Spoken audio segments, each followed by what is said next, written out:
अच्छा ਹੁਣ ਇਹ ਚਾਚਾ ਹੁੰਦਾ ਕੀ ਲਾਵਣ ਨਾਲ ਮਜ਼ਾ ਆਉਂਦਾ ਹੋਰ ਲੰਨ ਨਹੀਂ ਇਹਦੇ ਕੋਲ ਪੁੱਛੋ ਨਾ ਇਹ ਅੱਲਾ ਮਾਫ ਕਰੇ ਇਹ ਹੁੰਦਾ ਕੀ ਹੁੰਦਾ ਇਸ ਰੋਗ ਨਹੀਂ ਪਾਇਆ ਨੇ ਨਾ ਹੀ ਪਸਾਂ ਚੰਗੀ ਗੱਲ ਹੈ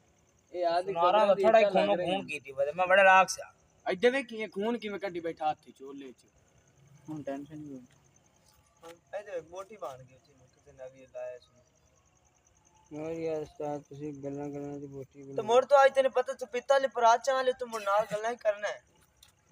ਡਕੇਟ ਯਾਰ ਕਬਾਲ ਉਹ ਲੈਟ ਲਾ ਨਾੜ ਲਾ ਓਏ ਉਹਦੇ ਕੋਲ ਟੁਰਾ ਜਾਂਦਾ ਡਕੇਟ ਮਜ਼ਾਕ ਬਾਤ ਪਹਿਲੇ ਚੋਰੀ ਕਰਦਾ ਆ ਲੈਟ ਥੱਲੇ ਕਰੀ ਨਾਲ ਦਬਾ ਇਹਦੇ ਤਾੜਦੇ ਸ਼ੇਂਦ ਰਾਤੀ ਬੰਦੇ ਨਾਲ ਲੱਭ ਇਹਲਾ ਨਾਲ ਲਾ ਬਲਾ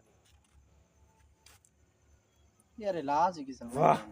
ਵਾਹ ਨਾਲੇ ਨਾਲ ਬੰਦਾ ਵੀ ਤੇ ਭਾਈ ਉਹ ਪ੍ਰੈਸ਼ਰ ਨਹੀਂ ਦੇਵਣਾ ਅਗਾ ਗੋਟ ਆ ਰਾਜੇ